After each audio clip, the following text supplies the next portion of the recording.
دو معاملو کې نن سبا ډېر احتیاط وکړي. یو د انټرنیټ د خرڅول اخیستل او تجارت، دویم بانکي معاملات. الحمدلله حلالې لارې پکې ډېرې دي خو حرامې پکې هم ښه ډېرې دي. اوس نن سبا بس خلک راوتي دي په دې سوشل میډیا باندې موږ پښتنو ته د کاروبار لارې ښایو. دا زه یو کس خاص نه یادوم، ما په خپل ځاني 15-16 کسانو ویډیو وکته. څوک بهر ملکونو کې ناست دي، څوک زموږ په ملکونو کې ناست دي، څوک خلیج ملکونو کې دي. او جی نن سبا خو پیسې ګټل ډېرې اسان دي، بس ورننوځه پلاني ویب سایټ ته ګړز ورکړه او ته په کور کې ناست یې او تا ته به ډالرې را روانې. موږ هم دا غواړو چې پښتانه دې مخکې شي، پښتانه دې په دین او دنیا کې مخکې شي، خو په حرامو کې نه. یو سړی به چې خلک ته څه وایي چې دا انټرنیټ باندې تجارتي معاملات حرام دي، ما خدا نه دي ویلي، خو زه دا یم چې حرام پکې شتي او ښه ډېر پکې دي. نو د هرې معاملې د کولو نه مخکې د علماو نه تپوس وکړه. زه تا نه منع کوم، په تا پابندي څوک نشي لګولی، چې الله پابندي نه لګولې زه به د کوم ځای نه ولګوم. خو دومره درته وایم چې احتیاط وکړه، وګټه پیسې ښه ډېرې وګټه، خو د هغې نه مخکې تپوس وکړه چې دا کار چې زه کوم کوم دا روا دی که ناروا دی.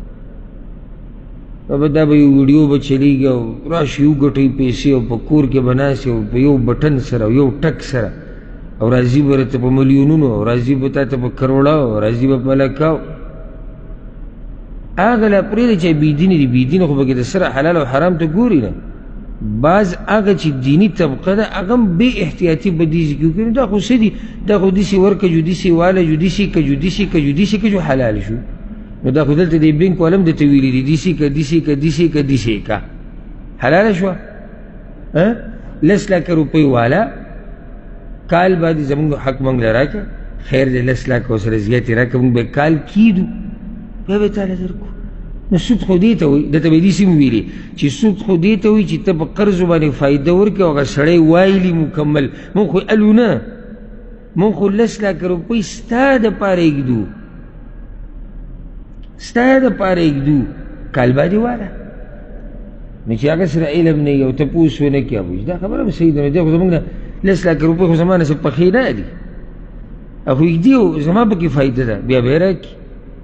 خو سوچ یې دې ته نشته چې فایده د هغه ده، ستاسې چې فایده ده.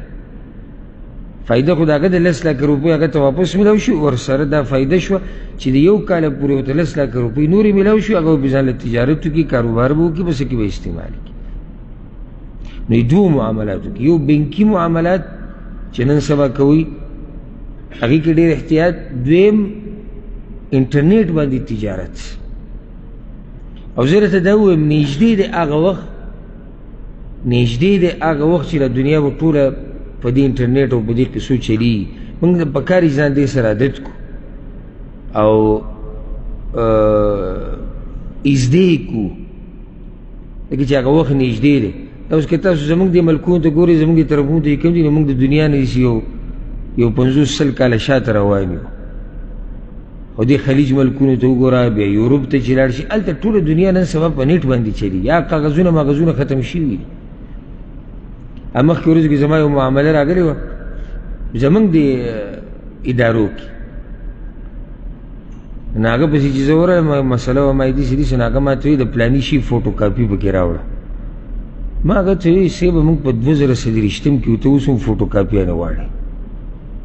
تلې د زمانه د فوټو کاپیانو او د کاغذونو او د دې نن سبا خو په یو بټن چې خلک وایي په کمپیوټر کې هر سره وځي، ته اوس هم ما ته فوټو کاپي راوړه.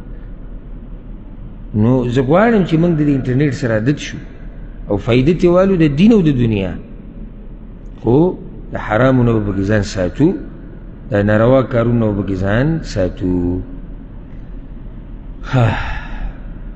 دا یو روز سوال کړی دی، وایي نن سبا دا د بینک سره تعلق ساتي، وایي نن سبا داسې وخت دی چې